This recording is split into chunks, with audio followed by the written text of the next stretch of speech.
எல்லாருக்கும் வணக்கம். என் பேர் Karthika, international kabaddi player. First இந்த வேல்ஸ் டெக் பல்கலைக்கழகத்துக்கு ரொம்ப நன்றி சொல்லிக்கணும். என்னை இன்வைட் பண்ணதுக்கு ரொம்ப நன்றி சார். அப்புறம் நம்ம மனிஷா ராம்தாஸ், அவங்க வந்து பேரா அத்லட். அவங்க கூட எனக்கு இந்த ஸ்டேஜை ஷேர் பண்ணிக்க ரொம்ப சந்தோஷமாக இருக்குது. நான் ஒரு திருக்குறள் சொல்லலான்னு இருக்கேன். வெள்ளத்தனைய மலர் நீத்த மாண்பத்தம் உள்ளத்தனையது உயர்வு.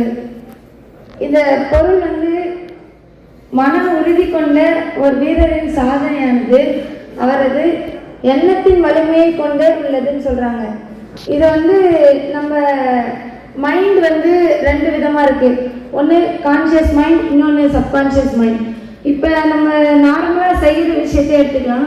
நம்ம ரைட் ஹேண்டில் எழுதுவோம், ஒரு பைக் ஓட்டுவோம், இந்த மாதிரியான விஷயங்கள்லாம் நம்ம சப்கான்ஷியஸாக பண்ணுறோம். ஆனால் இதுவே நம்ம சின்ன வயசில் ரொம்ப கான்ஷியஸாக, ரொம்ப ப்ரெசன்ஸ் ஆஃப் மைண்டில் ரொம்ப கவனத்தோடு பார்த்து எழுதுவோம். வண்டி ஓட்டும் போது ரொம்ப கவனத்தோடு ஓட்டுவோம். அப்போ நம்மளுடைய சப்கான்ஷியஸ் மைண்ட் தான் நம்மளோட லைஃப்பில் 90% நம்மளை செயல்படுத்துது. அதனால் மிச்சம் 10% தான் நம்ம கான்ஷியஸ் மைண்ட் நம்மளை செயல்படுத்துது.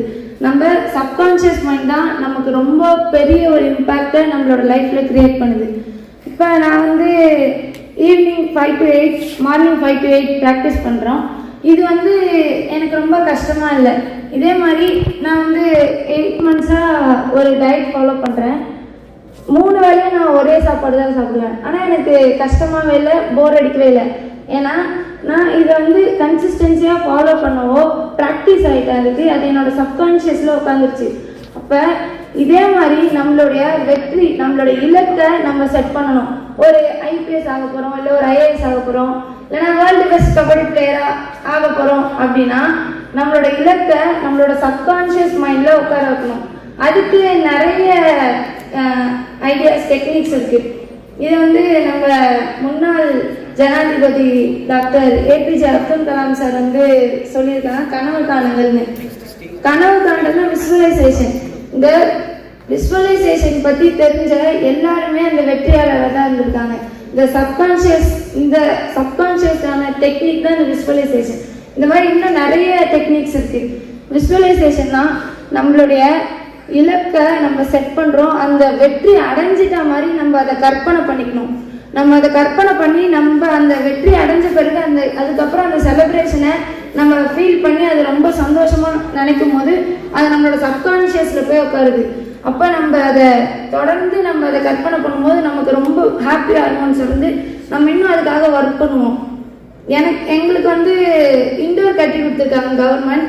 இந்த மாதிரி எந்த ஒரு தனி டீமுக்கும் கவர்மெண்ட் வந்து பெரிய இண்டோர் கட்டி கொடுத்ததே இல்லை. ஆனால் எங்களுக்கு கட்டி கொடுத்தாங்க கண்ணகி நகரில். அது வந்து ஒரு மேஜிக்னு தான் எல்லாரும் சொல்லுவாங்க. ஆனால் அது மேஜிக் இல்லை.